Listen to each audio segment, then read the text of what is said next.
Bina and Benny were identical twins. Same height, same face, same smile, same everything. The only way to tell them apart was their personalities.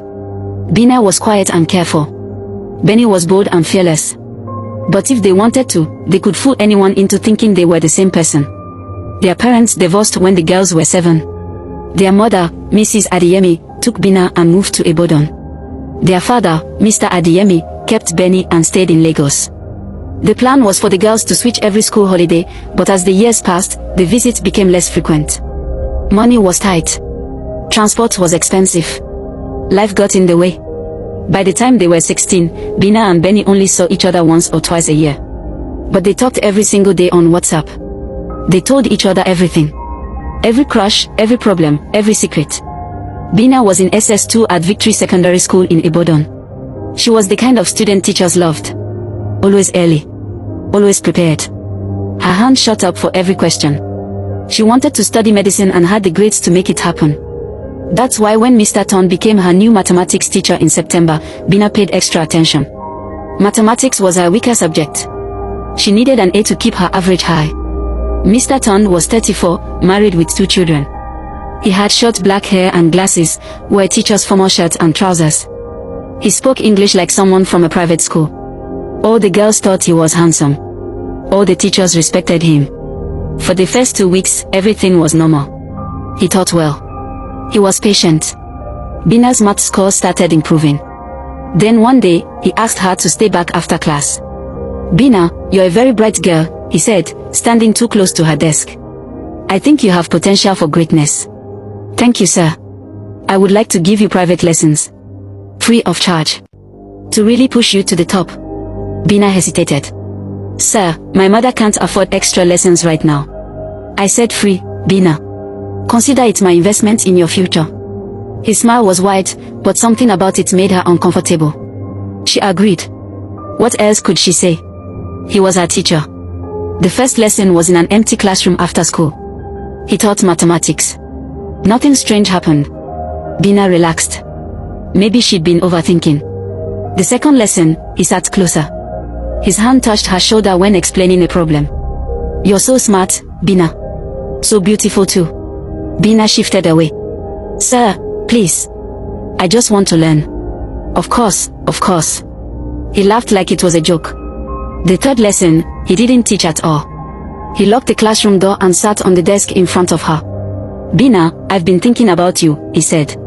"A lot. I think we have a special connection." Her heart started racing. "Sir, I should go. My mother is waiting." "Your mother isn't here. It's just us." He reached for her hand. Bina pulled away and stood up. "Sir, I'm your student." "This is wrong." His face changed. The friendly smile disappeared. "Wrong? I'm offering you something special. Do you know how many girls would kill for my attention? I can make your life very easy, Bina. Or very difficult. Your choice. I want to leave. Please unlock the door." They stared at each other for a long moment. Finally, he unlocked the door. "Think carefully about what you're refusing," he said coldly. Bina ran all the way home. She told her mother everything that night. Mrs. Adeyemi was furious and promised to report him to the principal the next day. But Mr. Ton was faster. The next morning, before Bina even arrived at school, Mr. Ton was in the principal's office with a letter. A pink love letter. Written on pink paper in handwriting that looked exactly like a teenage girl's. "Dear Mr. Ton," the letter said. "I can't stop thinking about you. You're the most handsome man I've ever seen. I know you're married, but I don't care. I love you. I want to be with you. Please give me a chance. I will do anything. Love, Bina." The principal, Mrs. Okafor, read the letter with disgust on her face. "She gave this to you?" Mrs. Okafor asked. "Yesterday, Ma. After class." I was shocked. I told her this was completely inappropriate, that I'm a married man, that she's my student. She became angry and said if I didn't reciprocate her feelings, she would tell people I tried to touch her. "She's trying to blackmail me, Ma." Mr. Ton's voice was steady. His eyes were sad. He looked like a victim. Mrs. Okafor called for Bina immediately. When Bina walked into the office with her mother, she saw Mr. Ton sitting there looking solemn. Her stomach dropped. "Bina," the principal said. Did you write this letter to Mr. Tond? Bina looked at the letter and felt the room spin. No, Ma. I didn't write that. That's not my handwriting. She's lying, Mr. Tond said quietly. I understand she's embarrassed, but I have to protect myself. He's the liar. Bina shouted. He asked me to stay after class. He locked the door. He said inappropriate things to me. My mother knows. I told her yesterday. Mrs. Adeyemi jumped in. It's true. My daughter came home crying yesterday.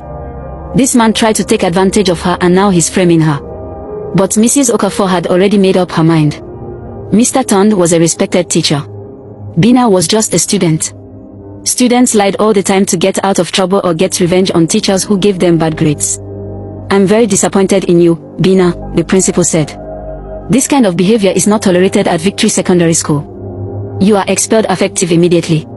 Pack your things and leave. No. Please. I didn't do anything wrong. Bina was crying now. Please investigate. Check the handwriting. Check the cameras. There are no cameras in the classrooms, and the handwriting looks like yours to me. This discussion is over.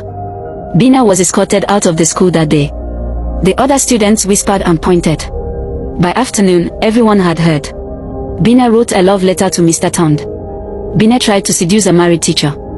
Bina is a prostitute. That night, Bina called Benny and told her everything. She cried for 2 hours on the phone. Benny listened to every word, her jaw clenched, her hand gripping her phone so tight her knuckles went white. That bastard, Benny said quietly when Bina finished. He set you up. No one believes me, Benny. My life is over. I can't get into another good school with an expulsion on my record. My dreams of studying medicine, everything is finished. No, Benny said firmly. Everything is not finished. Listen to me carefully. We are going to switch. What? You come to Lagos. Live with daddy and go to my school. I will go to Ibadan, live with mommy, and go to your school. We look alike enough that no one will know we are not the same people. Different names, different schools, fresh start for you. But what about you? Why would you want to go to my school after what happened? Benny's voice was cold as ice. Because someone needs to deal with Mr. Tond. And unlike you, I'm not trying to be a good girl with a perfect record. I'm going to make him pay for what he did to you. Benny, don't do anything crazy. He is a teacher. He has the upper hand. So do I. I'm your twin sister. And nobody hurts my sister and gets away with it. 2 weeks later, the switch was complete. Bina enrolled in Benny's school in Lagos under Benny's name. The fresh start was exactly what she needed. No one knew her story. No one judged her. Meanwhile, in Ibadan, a girl who looked nothing like Bina walked through the gates of Victory Secondary School. She wore Bina's old uniform. She carried Bina's school bag. But her eyes were different. Harder. Focused. The principal had allowed Bina to return after her mother begged and promised the girl had learned her lesson. Mrs. Okafor made it clear this was her last chance. On her first day back, Benny sat in the front of Mr. Tond's mathematics class and watched him teach. He looked so confident. So comfortable. So sure he had gotten away with it. He had no idea that the girl sitting in the front row wasn't Bina. He had no idea she'd spent the last 2 weeks planning. He had no idea that his perfect life was about to fall apart. When class ended and students filed out, Benny stayed in her seat. Mr. Tond looked up and saw her. A slow smile spread across his face. Bina, he said. Welcome back. I hope you've learned to behave yourself. Benny smiled back. But it wasn't a friendly smile. It was the smile of someone who knows something you don't. Oh, I've learned a lot, sir, she said. And I think you're about to learn something too. To be continued. Watch out for part 2.